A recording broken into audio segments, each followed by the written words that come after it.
Shaking in every limb, I groped my way back to the wall, resolving there to perish rather than risk the terrors of the wells, of which my imagination now pictured many in various positions about the dungeon.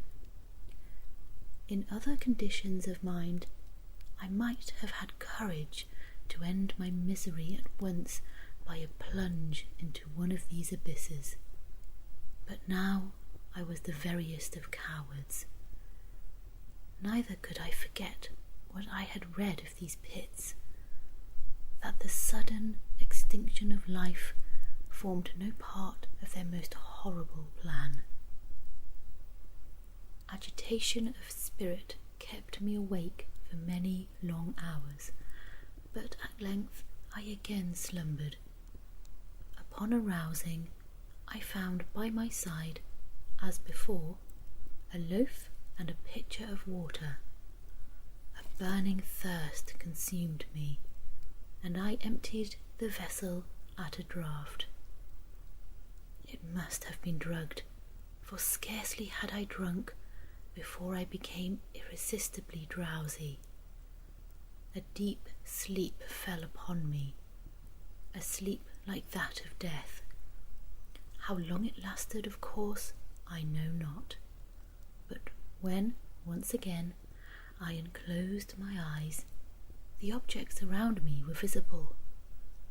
By a wild, sulphurous lustre, the origin of which I could not at first determine, I was enabled to see the extent and aspect of the prison.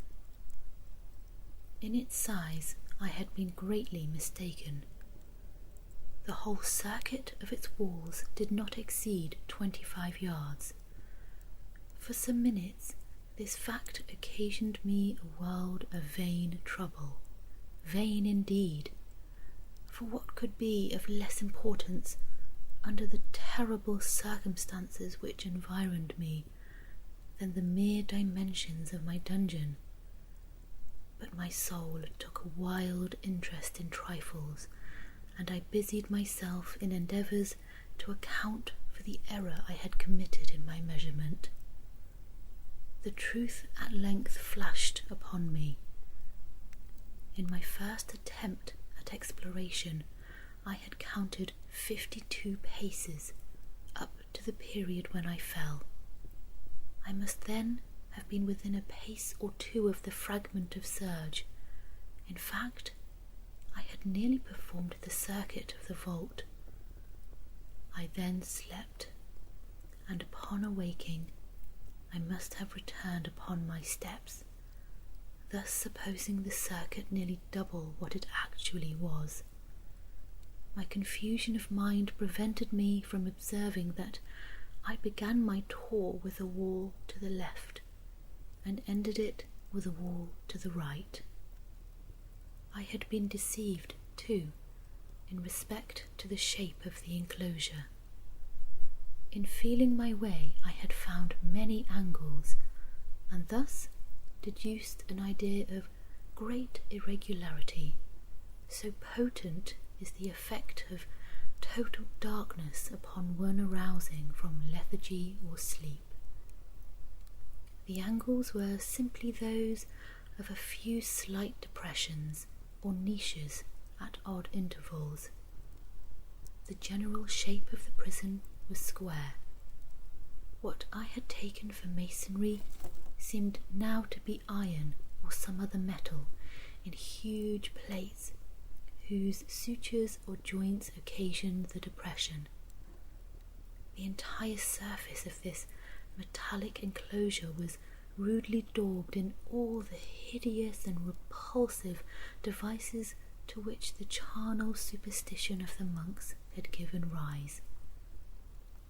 The figures of fiends in aspects of menace, with skeleton forms and other more really fearful images, overspread and disfigured the walls. I observed that the outlines of these monstrosities were sufficiently distinct, but that the colours seemed faded and blurred, as if from the effects of a damp atmosphere. I now noticed the floor too, which was of stone. In the centre yawned the circular pit from whose jaws I had escaped, but it was the only one in the dungeon. All this I saw indistinctly and by much effort, for my personal condition had been greatly changed during slumber. I now lay upon my back and at full length on a species of low framework of wood. To this I was securely bound by a long strap resembling a surcingle. It passed in many convolutions about my limbs and body, leaving at liberty only my head and my left arm to such extent that I could, by dint of much exertion, supply myself with food from an earthen dish which lay by my side on the floor. I saw, to my horror, that the pitcher had been removed. I say to my horror, for I was consumed with intolerable thirst. This thirst it appeared to be the design of my persecutors to stimulate, for the food in the dish was meat pungently seasoned. Looking upward, I surveyed the ceiling of my prison. It was some 30 or 40 feet overhead, and constructed much as the side walls. In one of its panels, a very singular figure riveted my whole attention. It was the painted figure of Time, as he is commonly represented, save that, in lieu of a scythe, he held what, at a casual glance, I supposed to be the pictured image of a huge pendulum such as we see on antique clocks. There was something, however, in the appearance of this machine which caused me to regard it more attentively. While I gazed directly upward at it, for its position was immediately over my own, I fancied that I saw it in motion. In an instant afterward the fancy was confirmed. Its sweep was brief and of course slow. I watched it for some minutes, somewhat in fear but more in wonder. Wearied at length with observing its dull movement, I turned my eyes upon the other objects in the cell. A slight noise attracted my notice, and, looking to the floor, I saw several enormous rats traversing it. They had issued from the well, which lay just within view to my right. Even then, while I gazed, they came up in troops, hurriedly, with ravenous eyes, allured by the scent of the meat. From this it required much effort and attention to scare them away. It might have been half an hour, perhaps even an hour, for I could take but imperfect note of time, before I again cast my eyes upward. What I then saw confounded and amazed me. The sweep of the pendulum had increased in extent by nearly a yard. As a natural consequence, its velocity was also much greater. But what mainly disturbed me was the idea that had perceptibly descended. I now observed, with what horror it is needless to say, that its nether extremity was formed of a crescent of glittering steel, about a foot in length from horn to horn, the horns upward, and the under edge evidently as keen as that of a razor. Like a razor also, it seemed massy and heavy, tapering from the edge into a solid and broad structure above. It was appended to a weighty rod of brass, and the whole hissed as it swung through the air.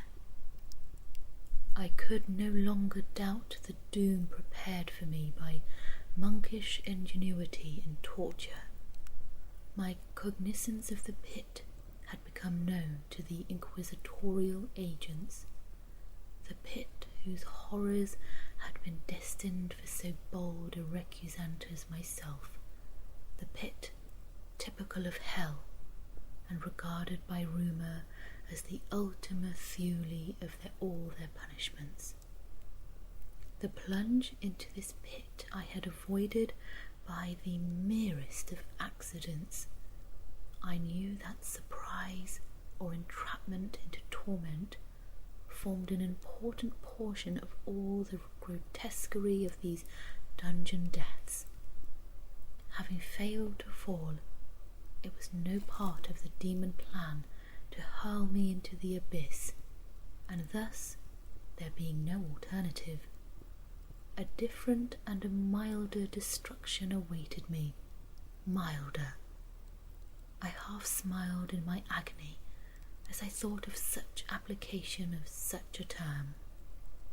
What boots it to tell of the long, long hours of horror more than mortal, during which I counted the rushing vibrations of the steel, inch by inch, line by line, with a descent only appreciable at intervals that seemed ages.